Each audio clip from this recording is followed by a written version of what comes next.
go to sleep looking healthy at night, wake up with a big tumor on your lung or your kidney or something like this.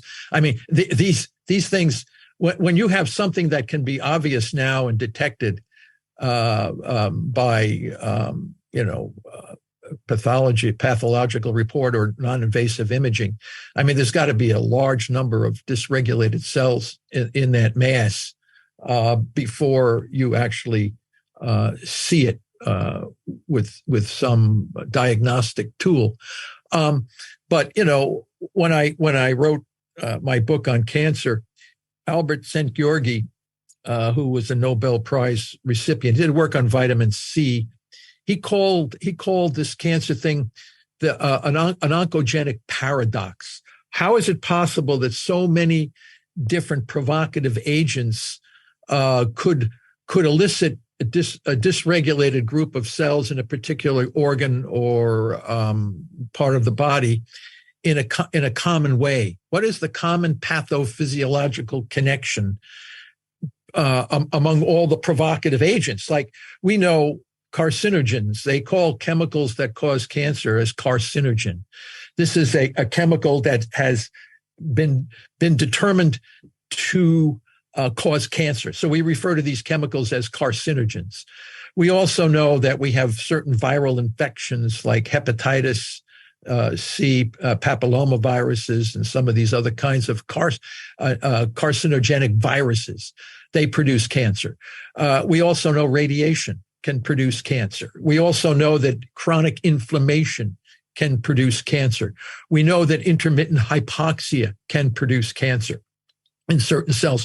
What is the common pathophysiological mechanism by which all this happens? We know that there are certain inherited genes in our body. These are called secondary risk. They're not primary risk factors, but they, in the right environment, they will elicit cancer, like the Li-Fraumeni syndrome. You have the BRCA1 mutations for breast cancer. So a woman might get breast cancer for having a BRCA1 mutation. They might get breast cancer from a clogged milk duct. They may get cancer from systemic inflammation. But when you look at it under the microscope, the pathological report, they say, oh, you have breast cancer. So what was the origin? Why all these women that would have various kinds, they might all have different provocative agents that elicited the common what the common pathophysiological mechanism is to all cancers is a chronic disruption of energy metabolism in the mitochondria of the cell, followed by a compensatory fermentation. Now, let me break that down, because this is what Otto Warburg initially said. He just didn't connect all the dots like we have. He said cancer elicits from chronic damage to the ability of a cell to generate energy from oxygen. So we know that all of the cells in our body use oxygen to generate ATP, which is the currency of energy in our body, adenosine triphosphate. Okay. So you and I are breathing, we're talking, because the air that we breathe in has oxygen in it. Oxygen serves as the acceptor of electrons, which allows the mitochondria to produce vast amounts of energy. And the waste products are CO2 and water of oxidative phosphorylation. All of our cells in our body, the majority of cells except red blood cells, are using this process so that we can remain alive. What happens in the cancer cell? Over time, that organelle, that process becomes corrupted or deficient in some way. But as Warburg said, if you disrupt oxidative phosphorylation or energy through oxygen too acutely, the cell will die, and you'll never get a cancer from a dead cell.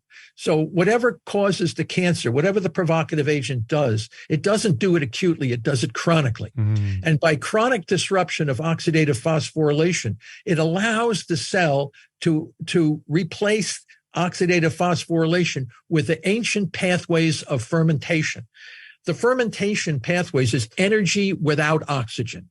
And all of the cells on our planet existed in using fermentation before oxygen came into the atmosphere. And that was about 2.5 billion years ago.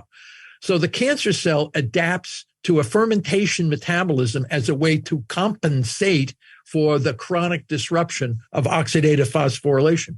Interestingly enough, that same organelle, the mitochondria, controls the cell cycle. It allows the cell to remain in a quiescent differentiated state. And as that organelle becomes corrupted over time, the transition to fermentation causes the cell to lapse into the default state, which is proliferation. So in this, all of the cells on our planet were highly proliferative, dysregulated cell growth before oxygen came into the atmosphere to form metazoans and more complex organisms. So the cancer cell is doing nothing more than falling back on ancient pathway, living as if it were in the absence of oxygen. And that's what cancer cells do. They can absolutely survive without oxygen. They don't use oxygen anymore. So they're living without oxygen, anaerobosis, as Warburg called it. They're life without oxygen. Even when oxygen is present, the cancer cell is still fermenting. So now you know what this cell is.